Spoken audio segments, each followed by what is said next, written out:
Hello, and welcome to episode 2 of Trencher Turn Teacher, where I, kinda GT, go through everything meme coins related from the very basics to the most advanced tips and tricks entirely for free. In the last episode, I got you set up, wallets connected, you know your way around trading platforms on Solana, and you're technically ready to trade. That's exactly where most people's problem starts. Not before this point. You didn't lose money last time because you picked the wrong coin. Be honest. You lost money because for about 4 seconds, your brain stopped being an investor and started being a gambler. I know that feeling personally. So today, before we touch another chart or platform, we are going to be talking about the thing that actually matters and decides whether any of that setup from part 1 even matters. Your head. So let's roll the intro and get straight to it. Everybody comes into meme coins with the same picture in their head. You've seen the screenshots. Someone puts in $200, walked away, comes back, boom, $40,000 in profit. And somewhere in our brain, a little voice goes, that could be me. And it could, but that's exactly what makes this so dangerous. Because that one possibility is doing all the marketing for an experience that for most people, most of the time, looks nothing like that. I'm not telling you this to scare you off. I'm telling you this because the first mental shift you need before strategies, before charts, before any of it is this. You are not here to catch a lottery ticket. You are here to get good at a skill. Let's get specific. There are 3 mental traps that get almost everybody. Personally, I have fallen into all 3. More than once if I'm being honest. You are scrolling through, you see a chart that's already pumping. Actually, let's pull up a chart real quick. This is the chart of a coin that launched literally last night. I was actually online and I saw this coin at 13k. For the first few minutes, it was literally only up. So let's picture this. You are scrolling, you see a chart already pumping. Everyone in your trading group is spamming buy. And something in your chest just goes now. You don't check the narrative, you don't check who's holding. You just buy because the fear of missing out is louder than any analysis you might have had. Now, this is what's actually happening biologically, and I promise this is the last sciencey moment. Your brain treats missing again almost the same as taking a loss. So chasing a pump doesn't feel like a decision. It feels like avoiding pain. Now, the fix to this isn't just to not feel FOMO. You will feel it. You will feel it every single time.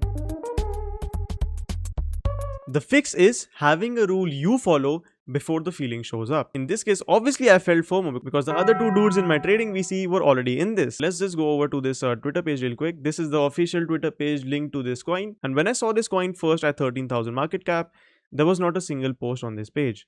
Now, when that happens on a tech related coin, exactly like the one we see, usually it's either a fake official token or a scam launch. There was no official contract address posted. There was not even a single post on this page.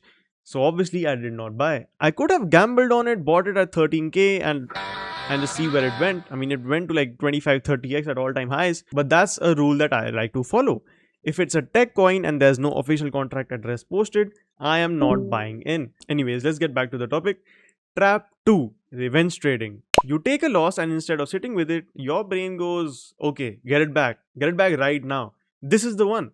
And suddenly you are sizing up bigger, moving faster and taking even worse trades. Not because the setup is good, but because you're not trying to make a good trade anymore.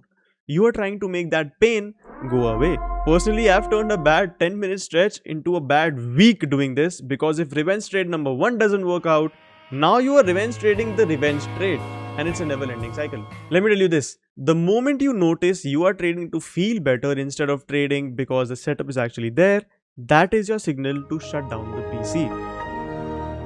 Do not lower your size. Do not think about one more trade.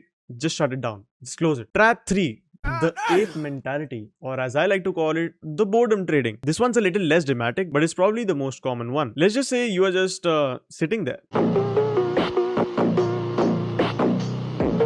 Nothing's happening. You're bored. The market is slow. There's no volume. There's no good coins coming out. And all you're doing is scrolling. So you ape into something with zero conviction just because clicking the button feels like doing something. Boredom is not a trading signal. I know that sounds obvious hearing it out loud, but if you go back through your own wallet history, and I want you to actually do this after this video, I'd bet a good chunk of your worst trades happened on days where the real reason you bought wasn't the chart. It was probably because you were just bored. Okay, so now you know the 3 traps, but knowing them isn't enough. I knew them and I still fell in half of the time. What actually changes things is building a couple of habits around them. First, decide how much you risk before you're emotional. Before you ape anything, you should already know how much you're putting in at what point you're getting out, whether it's a win or a loss, not in the moment. Because in the moment, your judgment is compromised by definition. You're excited or scared or bored, pre-decided while you're still calm. Secondly, separate your identity from your PNL. This one's actually harder than it sounds. A loss is not proof that you're bad at it, and a win is not proof that you've figured it out.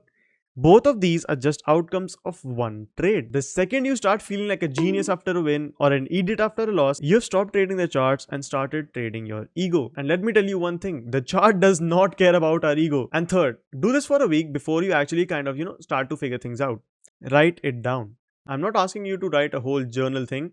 Just after a trade, one line. Please be honest to yourself in this one. Write down the real reason you buy into a coin. Was it FOMO? Was it boredom? Was it revenge? Or was it actually a real setup? Do this for a week and you will start to see your own patterns instead of just feeling them. And that's the whole game. Turning a feeling you can't control into a pattern that you can literally see coming. Look, I'm not gonna pretend like I've got this all figured out. Sometimes I still get stuck in these traps. The difference between me now and me a year ago isn't that I don't feel FOMO or I don't get tempted to revenge trade. It's just that I catch it faster. And that's it. That is the whole upgrade. You don't beat these feelings. You just get quicker at noticing them before they cost you money. In the next episode, now that we have got your setup done and your mentality sorted, I am going to introduce you to an insane tool that you can use to implement this whole new mental strategy without losing actual money. If this helped you learn something in your own trading, please be sure to hit the like and subscribe button because this is kinda GT.